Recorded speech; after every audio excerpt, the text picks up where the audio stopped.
Números, capítulo de número 16. Eu estou já numa série, se não me falha a memória, eu acho que desde a última ceia, eu estou falando sobre milagres no deserto. Acho que já é o quarto ou quinto domingo que eu falo sobre esse tema. Tenho falado sobre milagres que aconteceram no deserto, coisas sobrenaturais, quando o povo hebreu saiu do Egito em direção à terra prometida. O texto vai nos falar, hoje o nosso tema é engolidos pela terra. Vamos fazer a leitura. Versículo 1. Corá, ou em algumas traduções, Coré, filho de Izar, neto de Coate, bisneto de Levi, reuniu Datã e Abirão, os filhos de Eliabe, e On, filho de Pelete, todos da tribo de Ruben. Eles se insurgiram contra Moisés. Com eles estavam 250 israelitas, líderes bem conhecidos na comunidade, e que haviam sido nomeados membros do concílio. Eles se ajuntaram contra Moisés e Arão, e eles disseram: basta! A assembleia toda é santa, cada um deles é santo, e o Senhor está no meio deles. Então, por que vocês se colocam acima da assembleia do Senhor?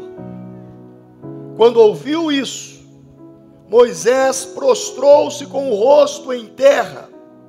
Depois disse a Corá e a todos os seus seguidores: pela manhã, o Senhor mostrará quem lhe pertence e fará aproximar-se dele aquele que é santo, o homem a quem ele escolher. Você, Corá, e todos os seus seguidores deverão fazer o seguinte: peguem incensários e amanhã coloquem neles fogo e incenso perante o Senhor. Quem o Senhor escolher será o homem consagrado. Basta, levitas.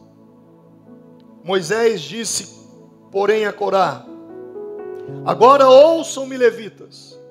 Não é suficiente para vocês que o Deus de Israel os tenha separado do restante da comunidade de Israel e os tenha trazido para junto de si, a fim de realizarem o trabalho no tabernáculo do Senhor e para estarem preparados para servir a comunidade?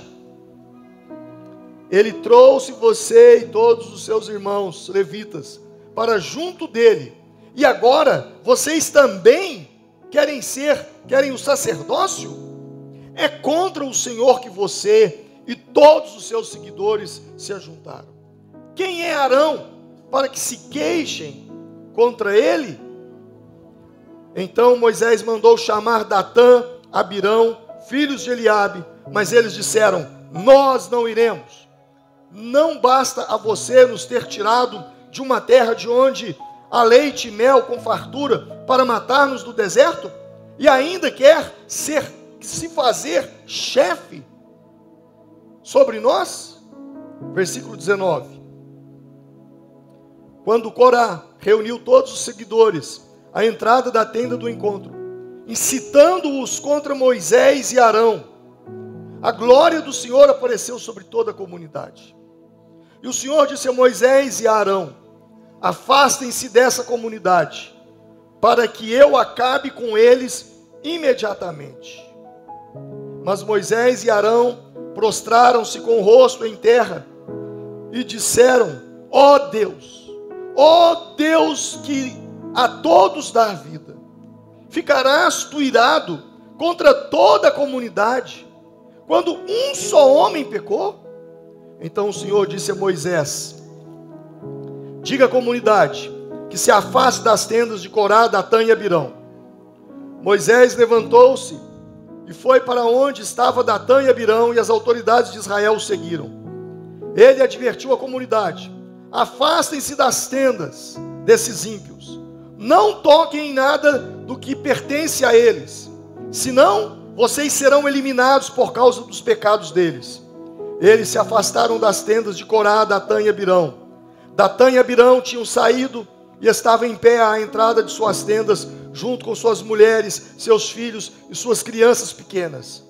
E disse Moisés: assim vocês saberão que o Senhor me enviou para fazer todas essas coisas e que isso não partiu de mim. Se estes homens tiverem morte natural e experimentarem somente aquilo que normalmente acontece aos homens, então o Senhor não me enviou. Mas se o Senhor fizer acontecer algo totalmente novo, e a terra abrir a sua boca, e os engolir junto com tudo que é deles, e eles descerem vivos ao Sheol, então vocês saberão que estes homens desprezaram o Senhor. Assim que Moisés acabou de dizer tudo isso, o chão debaixo deles fendeu-se, e a terra abriu a sua boca e os engoliu, juntamente com as suas famílias, com todos os seus seguidores de Corá e todos os seus bens.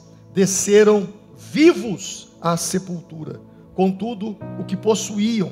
A terra fechou-se sobre eles e pereceram, desaparecendo do meio da comunidade da assembleia. Diante disto, dos seus gritos, todos os israelitas ao redor fugiram gritando: a terra vai nos engolir também. Então veio fogo da parte do Senhor e consumiu os 250 homens que ofereciam o incenso. Amém. Senhor, obrigado pela leitura da Tua palavra. Que o Senhor nos ajude, que o Senhor nos livre do espírito de Coré, que o Senhor nos livre do espírito de Datã e de Abirão. Guarda o nosso coração para não pecar contra o Senhor, Pai. Em nome de Jesus. Amém. Pesado esse texto, não é? Muito pesado. A Bíblia diz que os hebreus saíram do Egito.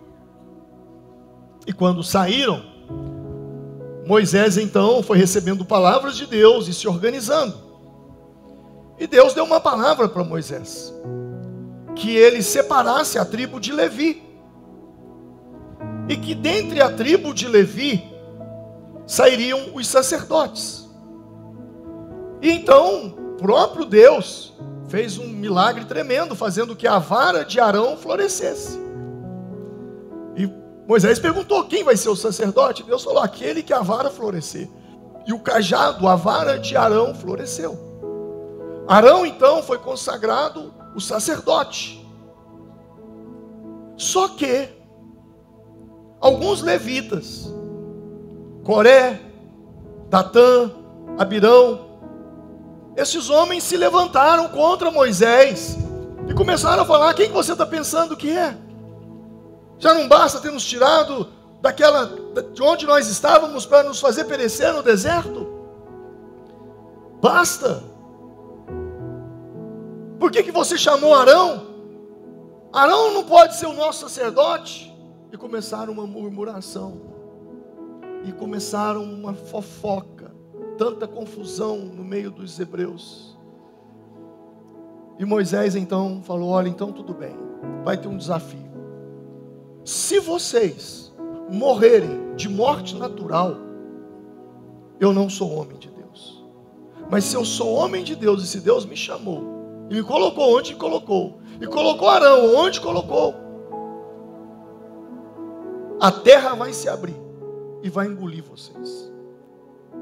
E a Bíblia diz então que aconteceu o dia.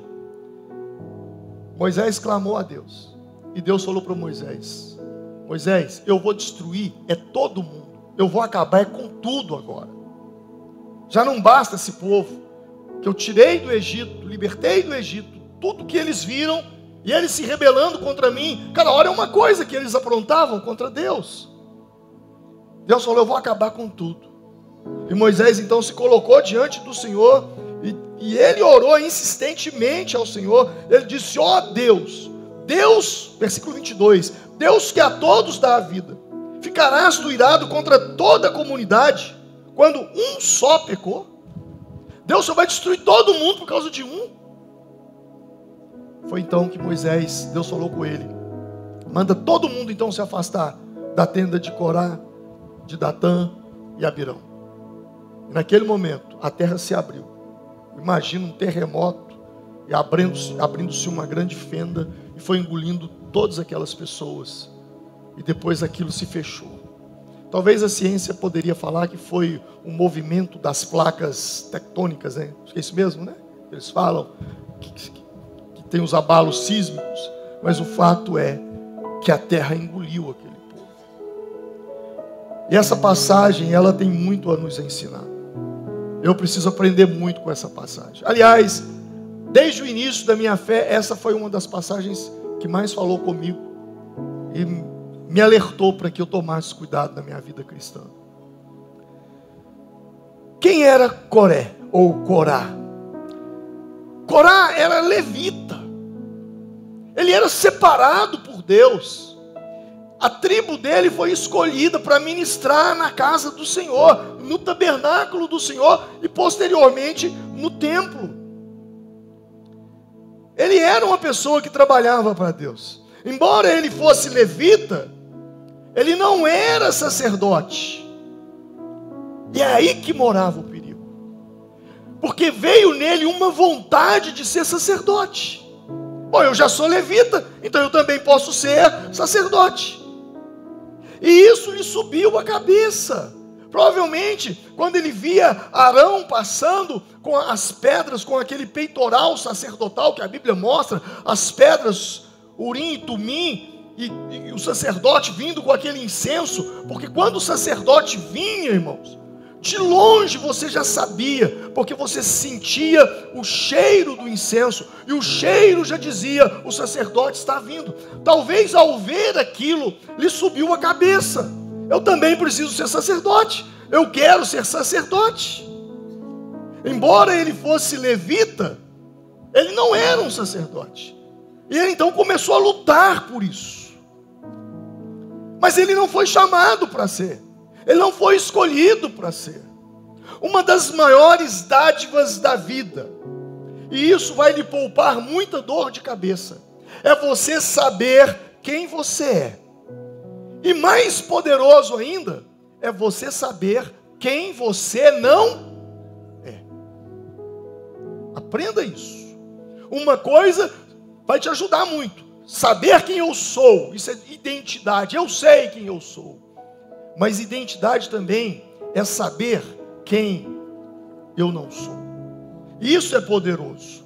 Romanos capítulo 12, Paulo escrevendo à igreja de Roma, ele diz: porque pela graça que me foi dado, eu digo, cada um dentre vós, que não pense de si mesmo além do que convém.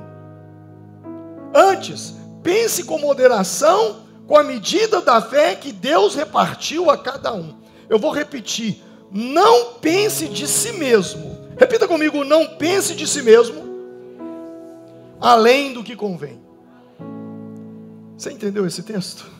O texto está dizendo para mim e para você: ei, não pense de si mesmo além do que convém. Baixa a bolinha, fica no seu lugar. Porque tem muita gente sofrendo,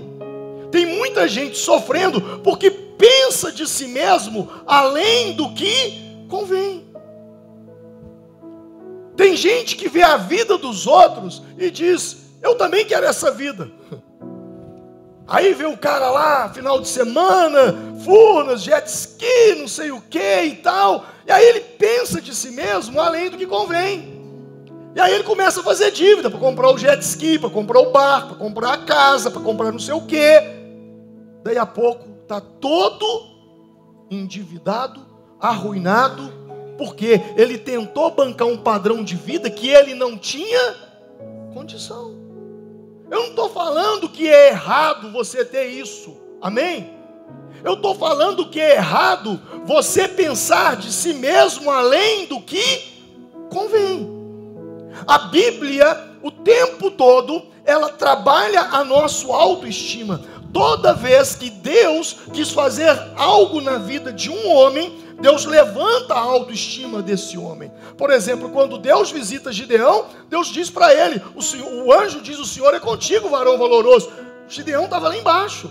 Quando Jesus vai para o deserto ser tentado pelo diabo, a última palavra que ele ouviu foi de Deus: este é o meu filho amado em quem me comprazo.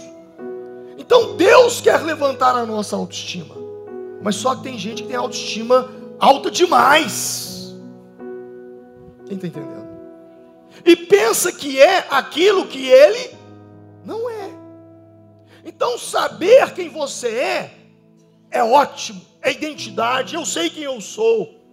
Mas saber também quem eu não sou, isso me ajuda muito. Aqui na igreja eu chego, eu estou aqui, eu estou no altar, eu estou ministrando. Mas quando eu chego em qualquer ambiente, eu já chego dentro do meu lugar. Se não me chamam, eu não vou. Se não me convidam, eu não saio de onde eu estou.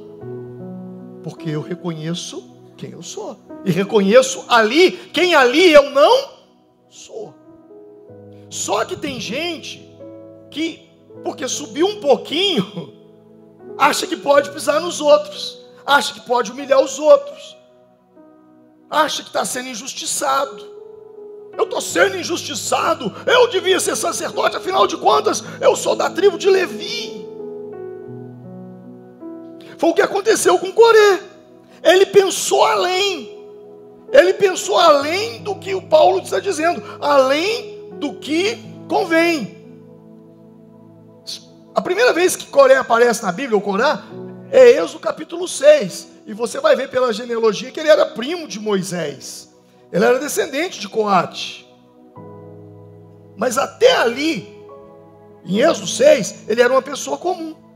Mas quando Moisés levanta por Deus a tribo de Levi, ele também foi levantado para ministrar no tabernáculo. Ele também foi levantado para trabalhar no tabernáculo.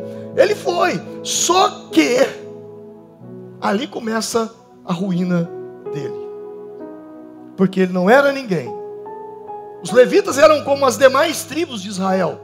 Agora Deus levanta a tribo de Levi sobre as demais para ministrar no santuário. E é aí que realmente começa o problema. Alguém disse: quer conhecer alguém, dê poder a essa pessoa. Ele não era ninguém, não tinha problema. Agora eu sou levita, agora minha tribo foi levantada, então eu também posso ser sacerdote. Arão não deveria ser sacerdote? Eu deveria ser sacerdote? Quer conhecer uma pessoa, dê poder a ela. Deixa eu te dizer uma coisa: poder não corrompe as pessoas. Poder revela quem as pessoas são. Dinheiro não corrompe as pessoas. Dinheiro revela quem as pessoas são. Aprenda isso. Ah, fulano era pobrezinho, agora ficou melhor de vida, agora ele acabou com tudo, abandonou o casamento, humilhou a esposa, humilhou a família, fez isso, fez aquilo. Não. Não foi o dinheiro. Ele já era assim. O dinheiro só revelou o que aquela pessoa já era. Poder e dinheiro não corrompe, apenas revela. Ah, pastor, carnaval, quantidade de crente que desvia no carnaval. Não, irmão, o crente não desvia no carnaval. O carnaval não desvia o crente. O carnaval revela. Amém? Posso ouvir um amém? O carnaval não desvia a pessoa. O carnaval revela o desviado que já estava no nosso meio. Só que com aparência de ovelha. Mas ali por de dentro não era. Então eu e você precisamos entender essas coisas. Quando você tem uma identidade forte em Deus, no Senhor, você sabe quem você é e você também sabe quem você não é. Esse homem, ele cria algo, sabe, esse Coré, ele se ajunta com Datã e com Abirão, e o pior, envolve mais 250 homens. E aí eu fico imaginando, porque o texto diz que a terra se abriu, engoliu as suas famílias, mas os 250 homens com os incensários, que eram levitas, também foram. E aí a gente pensa no grande, naquilo, na tragédia que está acontecendo. Mas a pergunta é, aonde isso começou? Aonde isso começou? Como que isso começou? Começou apenas com uma fofoca. Da mesma forma como não existe alcoólatra. Ah, fulano é um alcoólatra. Todo alcoólatra começa apenas com uma dose. Todo alcoólatra começa com uma dose. Todo viciado começa apenas com um trago. Da mesma forma, algo grande como aconteceu aqui, começou com uma conversinha, uma fofoquinha, um almoço, um churrasco. Só que o assunto ali foi a vida de alguém. Só que aquele assunto, ao invés de morrer ali, aquilo cresceu, aquilo tomou dimensão. E nós precisamos tomar cuidado, às vezes, com esses lugares que a gente vai. O Salmo 1 diz: bem-aventurado o varão que não anda segundo o conselho dos ímpios, nem se detém no caminho dos pecadores, nem se assenta na roda dos... E aí a gente pensa que a roda dos escarnecedores é aquela roda do carnaval, é aquela roda do boteco. Ei, aquilo também é uma roda de escarnecedor, mas com 35 anos de crente, eu posso te dizer uma coisa: a pior roda de escarnecedor que existe é a roda de escarnecedor de crente.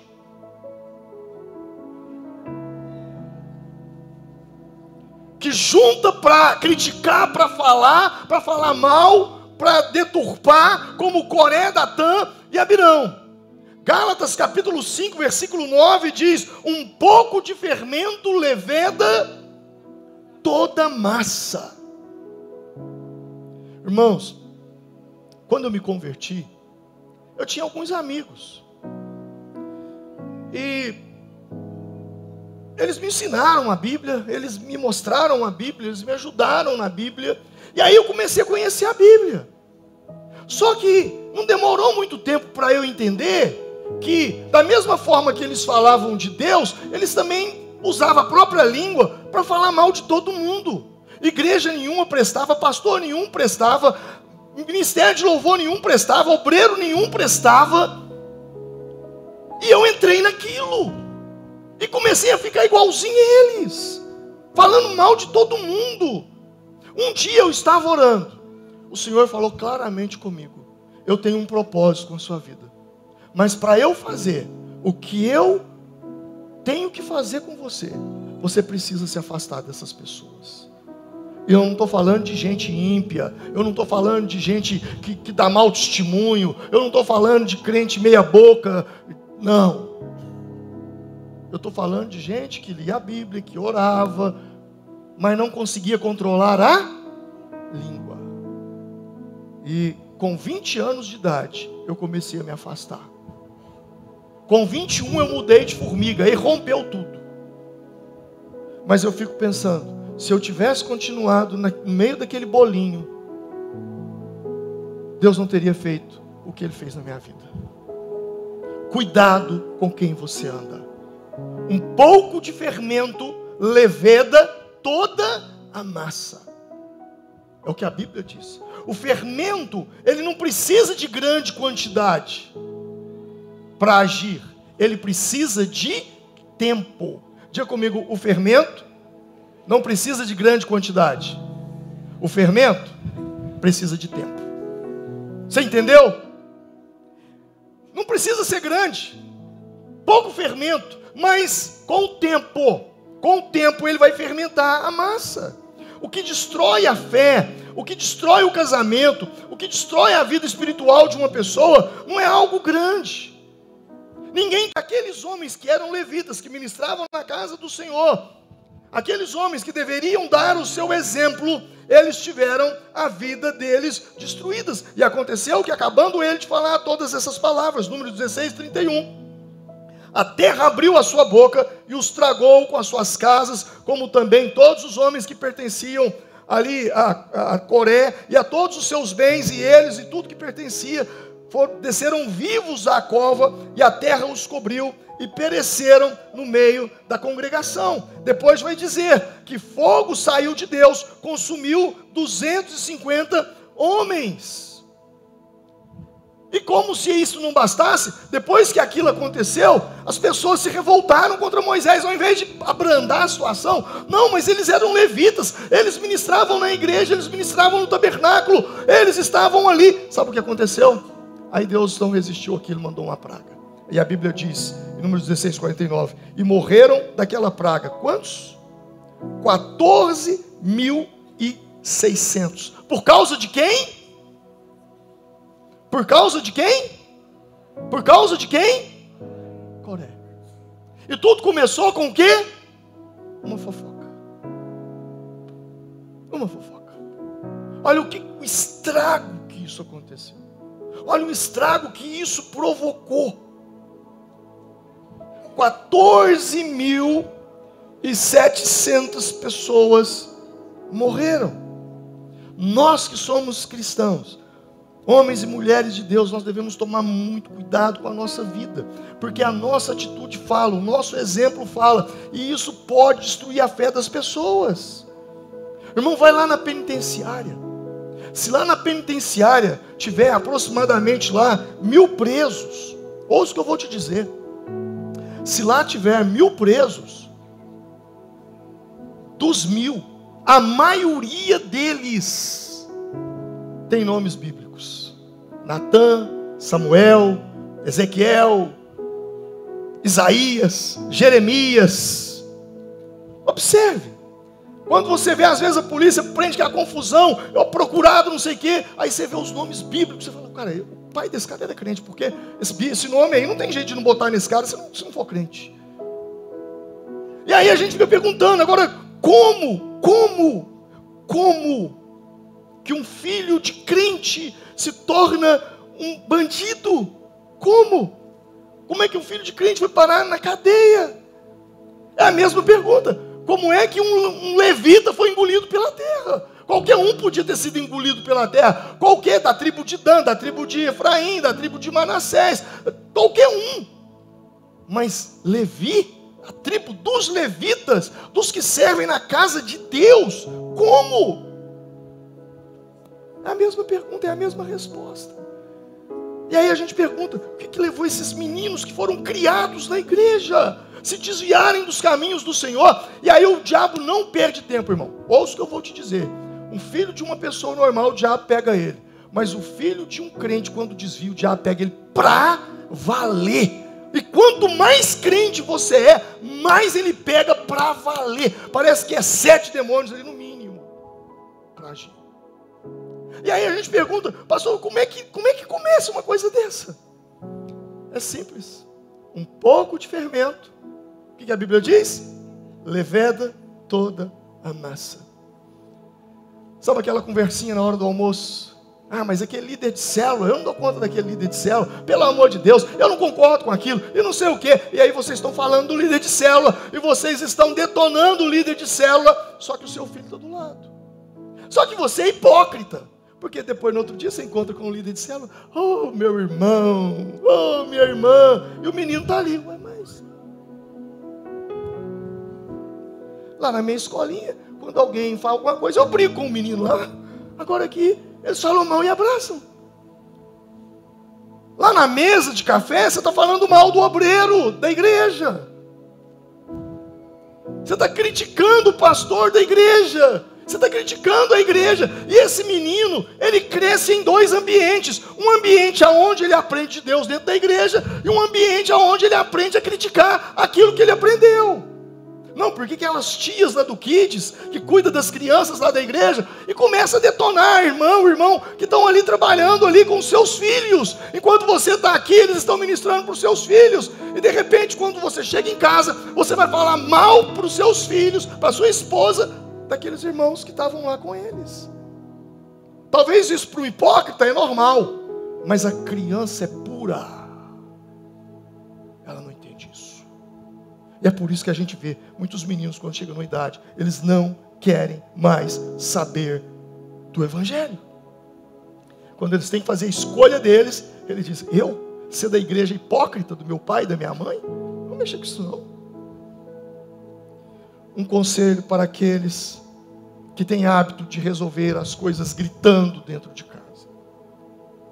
Marido, esposa, ouçam. Quando você e o seu marido, você e sua esposa, têm um desentendimento, o que é normal, desentenderem por alguma situação, por alguma circunstância, olha, eu não concordo com isso, não, mas eu acho que deve ser dessa forma. Onde tem duas cabeças pensando, sempre vai haver dois pontos de vista. É normal. Mas as coisas se resolvem como? Conversando. Quando você e sua esposa têm um problema e resolvem ele no quarto, conversando, o problema fica entre vocês dois. E aí vocês podem ter um momento duro ali naquele instante, mas depois, passa um dia, 2 dias, 3 dias, vocês já estão se abraçando, estão se beijando, como se nada tivesse acontecido, e a vida segue, e aí você vai para os 10, 20, 30, 40, 50 anos de casado. 60 anos.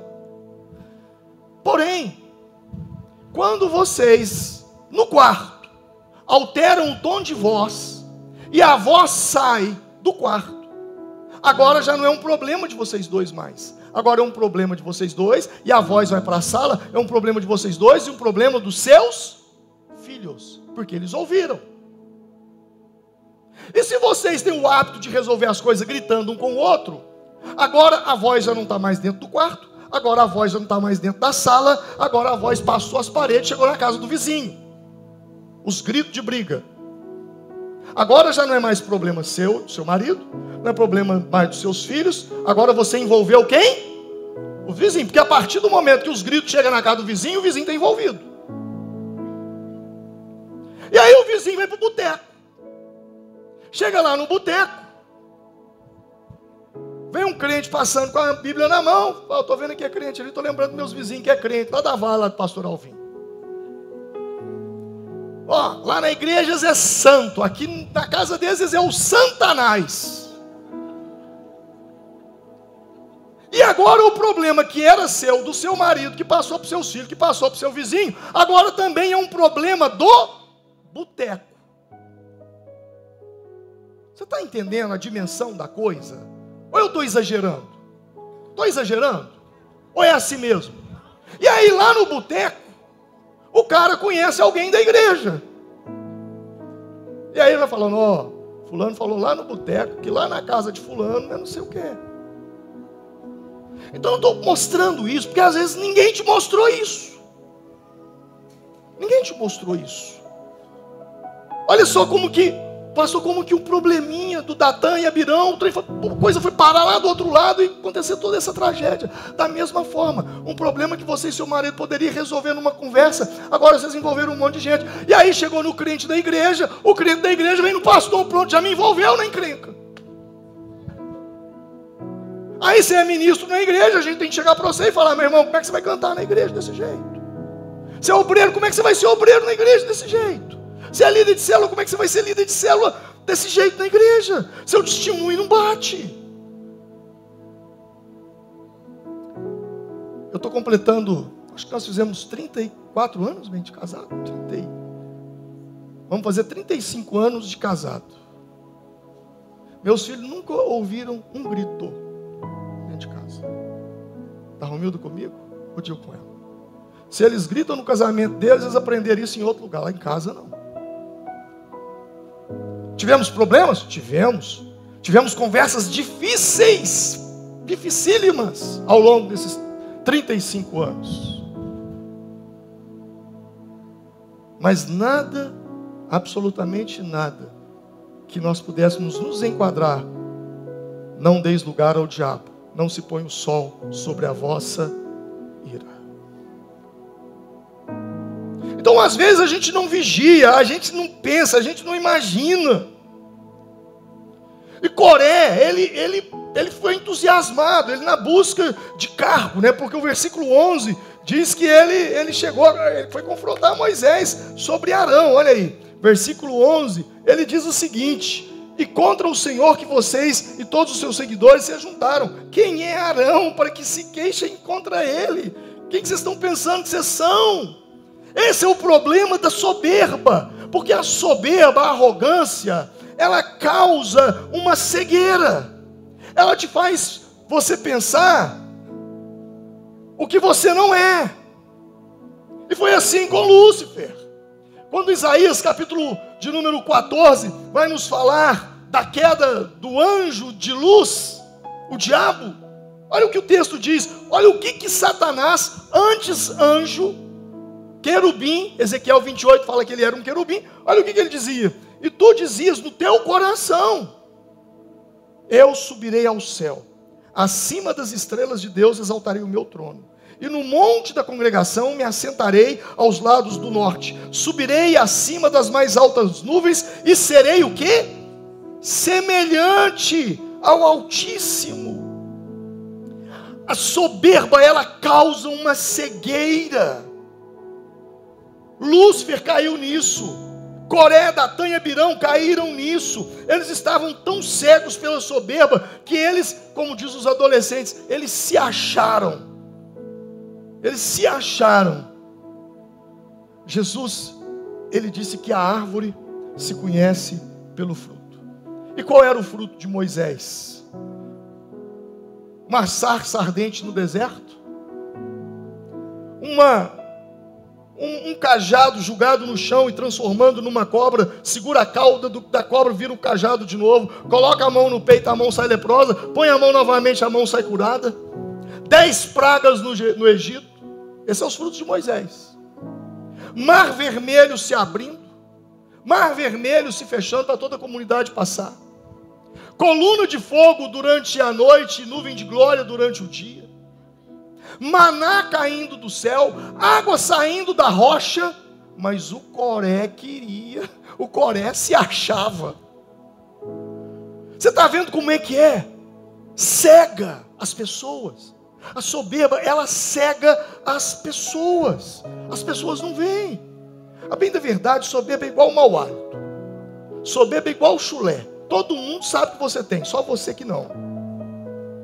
Uma das coisas que eu acho mais perigosa na vida é poder sem estrutura. Talvez tenha sido isso que bagunçou a cabeça do Coré, porque ele não era ninguém. De repente ele se torna levita no outro dia. Poder sem estrutura me preocupa. Eu orei muito na minha vida para que eu vivesse o que eu estou vivendo hoje. E eu oro sobre isso desde o início do meu ministério. Mas Deus não permitiu eu viver. Não permitiu eu viver o que eu vivo hoje, naquela época. Não permitiu.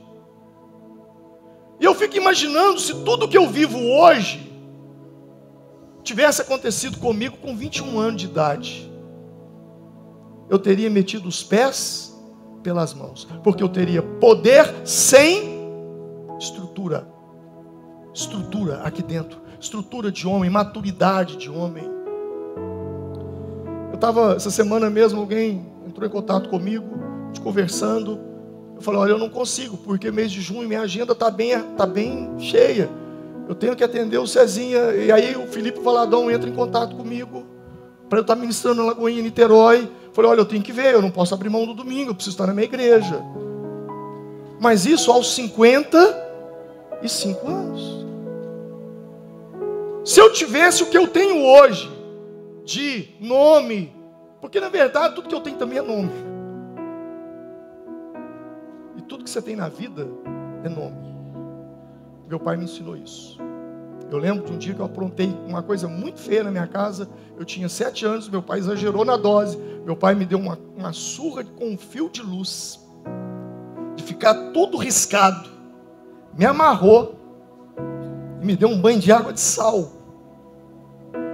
Pensa, tanto que isso doeu. E depois ele falou assim, eu fiz tudo isso com você. Você nunca mais esqueceu o que eu vou te dizer agora. Na vida, você só tem um nome. O dia que você perder, acabou. Eu sei que ele foi duro, eu sei que ele agiu de uma maneira que não convém que ninguém faça. Mas o fato é, depois eu entendi pela Bíblia, que o bom nome é melhor do que o melhor unguento. Você já leu isso? Porque o unguento é o perfume. Antes da pessoa chegar até você, primeiro o perfume dela chega. Antes de alguém chegar até você, primeiro o nome dela Chega. Cuida do seu nome. Não estou falando sobre reputação. Eu estou falando sobre caráter. Reputação é aquilo que as pessoas falam de você. Caráter é aquilo que você é. Cuide do caráter. A estrutura precisa ser montada dentro de você. O poder que não é construído, ele se torna uma armadilha, pois quem não passou pelo processo não tem maturidade para sustentá-lo. É por isso que eu me preocupo muito com político e jogador de futebol, porque quem é o político? É um cara desconhecido hoje, amanhã é alguém com muito poder e autoridade na mão. Ele venceu nas urnas, mas não tem estrutura para aquilo.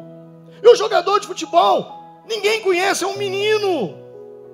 No outro dia ele está movimentando milhões na conta dele. É por isso que você vê que aonde a gente vê as maiores corrupções são em lugares aonde existe poder, aonde existe, mas não existe estrutura. O caráter ele precisa ser construído. Deus levou José para se tornar o governador do Egito, mas ele não saiu da casa de Jacó e virou governador. Ele teve que passar por uma cisterna, ele teve que passar por uma rejeição pelos irmãos, ele teve que passar por uma calúnia na casa de Potifar, ele teve que ser vendido como um escravo, ele teve que pegar uma cadeia para depois ele se tornar governador. Eu sei que você está sofrendo, eu sei que você está chorando, eu sei que você está falando, Deus, por que eu estou passando por isso? Mas eu tenho para te dizer nessa manhã, isso é o processo, faz parte de Deus trabalhar isso na sua vida, para aquilo que Ele tem para você. Você vai ralar, você vai suar, você vai passar por situações, você vai pensar em desistir. Mas quando você chegar no ponto que Deus quer que você chegue, aí Deus vai falar, agora você está pronto. Agora você está pronto. Davi, irmãos, ele foi ungido. Rei.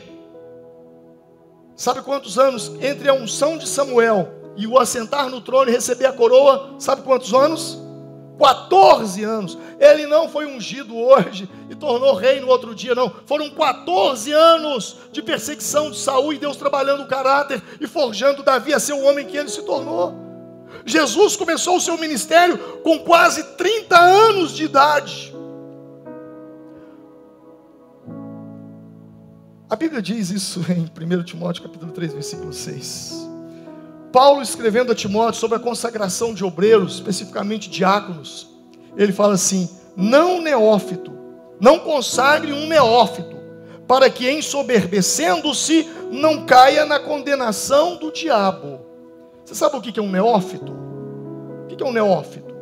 Novo na fé. Diga comigo, neófito é novo na fé. Paulo está dizendo, olha, essa pessoa, ela não pode ser consagrada agora. Ela precisa ser provada. Ele vai dizer isso depois. E também estes sejam primeiros provados e depois sirvam. Sirvam o quê? Se forem repreensíveis. Só que hoje a igreja está muito corrompida. A igreja no Brasil, ela se corrompeu. Só porque a pessoa é famosa, e aí ele aceitou Jesus lá hoje, amanhã ele já está ministrando. E isso é um perigo, e nós estamos sofrendo com isso. A igreja brasileira sofre com muitos escândalos. Por quê? Porque não tem um processo de amadurecimento, não tem uma maturidade para isso. Sabe uma coisa que me preocupa hoje? Eu entrei e falei, opa, preciso mexer nesse movimento. Os legendários. Os legendários é uma ferramenta poderosa para a transformação das pessoas. Mas o que me preocupa muitas vezes é a inversão de valores. Não que os legendários ensinam, a estrutura legendária ela é top, mas as pessoas sempre aqui distorcem. Mas pastor, como assim? Não consagre o neófito. Na minha opinião, o neófito não deveria subir a montanha para trabalhar. Quem é o homem de Deus na igreja? Quem é o homem de Deus? Quem é a mulher de Deus na igreja? Não é uma pessoa que é usada por Deus? Caráter, testemunho, integridade, É isso que te faz ser respeitado como homem de Deus. E nos legendários? É o cara que tem mais montanha. E fica só subindo montanha. Aí vai igual, você lembra aquele Butler, aquele cachorro do desenho animado? Medalha, medalha, medalha, medalha. Vai empanturrando aqui assim, ó. Estamos diante de um cara. Estrutura. Poder sem estrutura, o que faz? Corrompe. Corrompe. Não é sobre cargo. Não que os legendários ensinem isso, tá bom? A estrutura é muito bacana. Só que as pessoas distorcem, né? Para mim, até por mim, é o seguinte: todo excesso esconde uma falta. Comida é bom? Sim ou não? E comida demais? Trabalho é bom? E trabalho demais? Igreja é bom? E igreja demais? Todo excesso esconde uma falta. Para quem é legendário, a montanha é bom e montanha demais. Está escondendo alguma coisa, está fugindo de alguma coisa. Então nós precisamos tomar cuidado, porque não é sobre cargos, é sobre unção. Sabe qual é a diferença entre Saul e Davi? É que Saul usava coroa sem Deus, e Deus usava Davi sem coroa. Saul tinha coroa, Davi tinha a unção. Então é vida com Deus, é vida no altar de Deus. Não fique igual o Coré, atrás de cargo, atrás de medalha, querendo ser maior porque eu sou maior do que o Arão, porque eu sou não sei quem, porque eu... Sai fora disso. Não é cargo, é unção, é poder de Deus, é vida no altar de Deus, é santidade, é consagração, é vida de oração, é vida de renúncia. Senão nós vamos acabar construindo um bezerro de ouro e começar a adorar um bezerro de ouro. Então eu e você precisamos ter esse conhecimento. Coré, ele não estava pronto, mas ele se achava. Ao invés dele falar: Deus, eu queria ser sacerdote, ir para os pés do Senhor e falar: Deus, me levanta como sacerdote. Deus, Moisés ficou no monte 40 dias, eu também vou ficar. Eu vou consagrar, eu vou buscar, porque esse é o caminho. Aí o que ele faz? Ele reúne Datã, Coré e Abirão, começa a formar para quê? Para tomar o lugar de Arão. E é aí que mora o perigo. É aí que aconteceu tudo que aconteceu. Não é que você não deve desejar, almejar, crescer, romper. Só que o caminho é diferente. O caminho é com Deus. É uma vida de renúncia, é uma vida de busca. E pessoas como Coré, elas não agem sozinhas. Ele se cercou de Datã e de Abirão e de On. E depois os 250. Provavelmente gente bajuladora. Sabe qual é o perigo de um líder? É se cercar de gente bajuladora. Provérbios vai dizer: pobreza e afronta virão ao que rejeita a instrução, mas o que guarda a repreensão será honrado. O que guarda a repreensão será honrado. Quem fere por amor mostra lealdade, mas o inimigo multiplica beijo. O que a Bíblia está dizendo? Tem pessoas que vai te ferir, mas vai te ferir por amor. Vai te falar umas coisas que você não quer escutar por amor. Agora o pior é aquele que você está errando, fazendo besteira, um atrás do outro, ele está ali, ó. É isso mesmo, você é o cara, você é o cara. A bem da verdade, irmão, cuidado com muito elogio. Cuidado. Cuidado. Eu fujo disso. Eu fujo. Pastor, nós queremos honrar o Senhor aqui. Obrigado, meu irmão. Agradeço seu coração, seu carinho, mas obrigado. Não, fica quietinho. Deixa eu ficar no meu cantinho aqui. Cuidado com muito elogio. Você já percebeu que tem gente que te elogia assim do nada? Você não fez nada e está te elogiando? Isso não é elogio, isso é bajulação. Cuidado, não deixe isso entrar no seu coração não. O dia que eu achar que eu sou um grande pregador, que eu começar a fazer comparação com o pastor Edilson, começar a fazer comparação com o pastor Samuel, com o pastor Manuel, com os outros, e começar a achar que eu sou, você pode ter certeza, é questão de tempo. O tombo vai acontecer, porque a soberba precede a ruína. Esse é um grande perigo, porque às vezes as pessoas elas querem cargo, mas elas não têm o que oferecer. O apóstolo Pedro, ele escrevendo na sua segunda epístola, ele diz: eles lhe prometem liberdade, mas eles mesmos são escravos da corrupção, pois o homem é escravo daquilo que domina. Gente, como é que eu vou ministrar uma coisa que eu não sou liberto? Tem gente que quer cargo. Eu quero trabalhar com casais, mas o seu casamento é uma porcaria. Como é que você vai trabalhar com casais? Você não tem testemunho. Quem está entendendo? Pedro está dizendo, como é que eu vou libertar uma pessoa se eu sou escravo daquilo? Como é que eu vou orar e impor a mão na sua cabeça para expulsar o vício do cigarro se eu também pito? Como é que eu vou expulsar a bebida que está acabando com a sua família se eu também? É muito claro.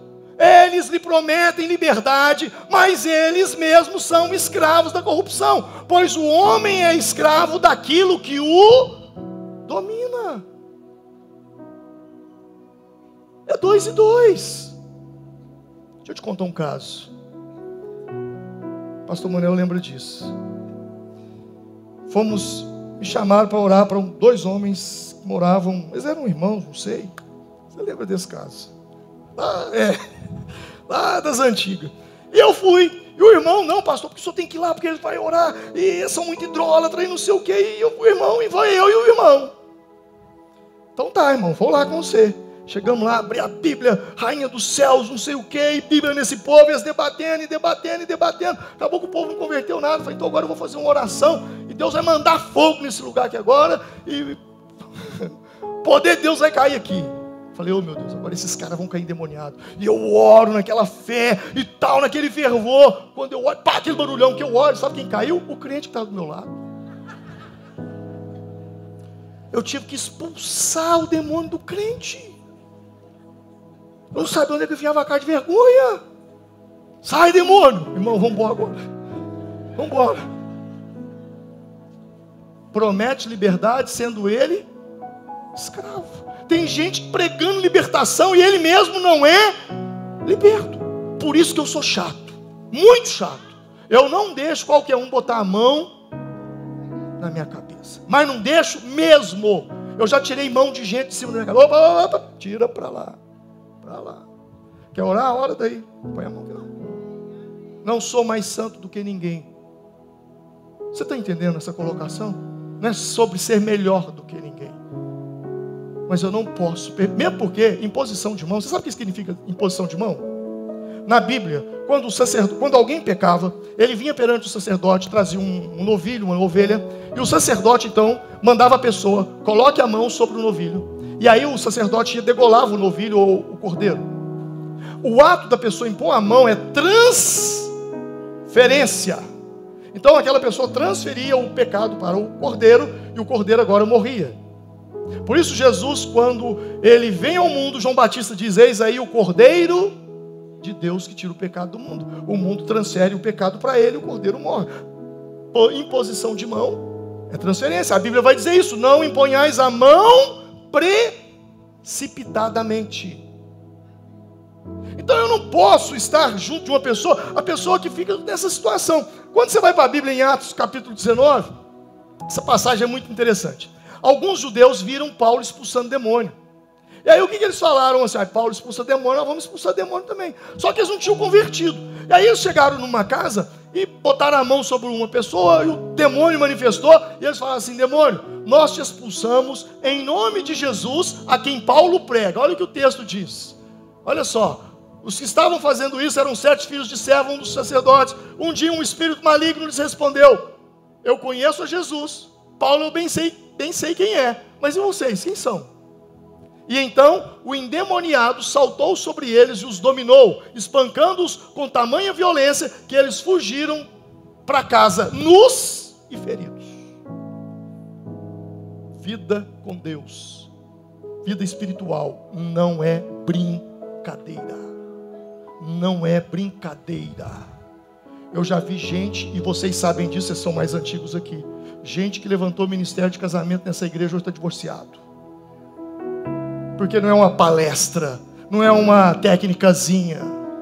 O inimigo vem, e vem para rachar. E se você não tiver firme, se você não tiver passado por todo um processo de libertação, você sabe que você vai enfrentar. E esse texto aqui é o que acontece. Pastor, então, tudo bem. Quando é que eu sei que eu estou pronto e eu vou terminar? Quando é que eu sei que eu estou pronto? Vamos para a Bíblia. Quando é que Quando é que Deus disse que Moisés estava pronto? Foi quando Moisés, na sarça ardente, disse: Senhor, eu não posso ir, porque eu não sei falar. Deus falou: então você está pronto. Quando é que Deus disse: Gideão está pronto? Foi quando Deus falou: vai, Gideão. Gideão falou: quem sou eu? Eu sou o menor da minha família é a menor de Israel. Você está pronto. Quando é que Jeremias esteve pronto? Quando Deus falou com ele: vai, a minha palavra vai estar na sua boca, eu te separei desde o ventre. E sabe o que Jeremias disse? Senhor, eu não sei falar. E Deus disse: vai, porque você está pronto. Quando é que Pedro estava pronto? Foi quando Jesus operou um milagre de multiplicação de peixes ali dentro da água. Foi uma enorme multiplicação de peixes. Peixes vieram de todos os lados, eles pescaram uma grande pescaria. E Pedro virou: Senhor, afasta-te de mim, porque eu sou um pecador. Jesus falou: você está pronto. Quando é que Isaías se viu pronto? Você vai pegar 5 capítulos do livro do profeta. Você vai ver Isaías dizendo: ai de vocês, ai daqueles que bebem, ai daqueles que são corruptos. No capítulo 6, ele tem uma visão de Deus e vê os anjos, os serafins e Deus falando assim: quem enviarei? Quem há de ir por nós? Isaías baixou a cabeça e disse: eu sou um homem de lábios impuros e vivo no meio de um povo de impuros lábios. O Senhor falou: então é você está pronto. Quando é que Paulo estava pronto? Foi quando ele disse: eu sou o maior de todos os pecadores. Então você está pronto. Sabe quando é que você está pronto? É quando você acha que você não está pronto. Quando Deus escolheu Maria para ser a mãe de Jesus, ela disse: quem sou eu? Sou a serva do Senhor. Está pronta. Vamos nos colocar em pé nesse momento. Na vida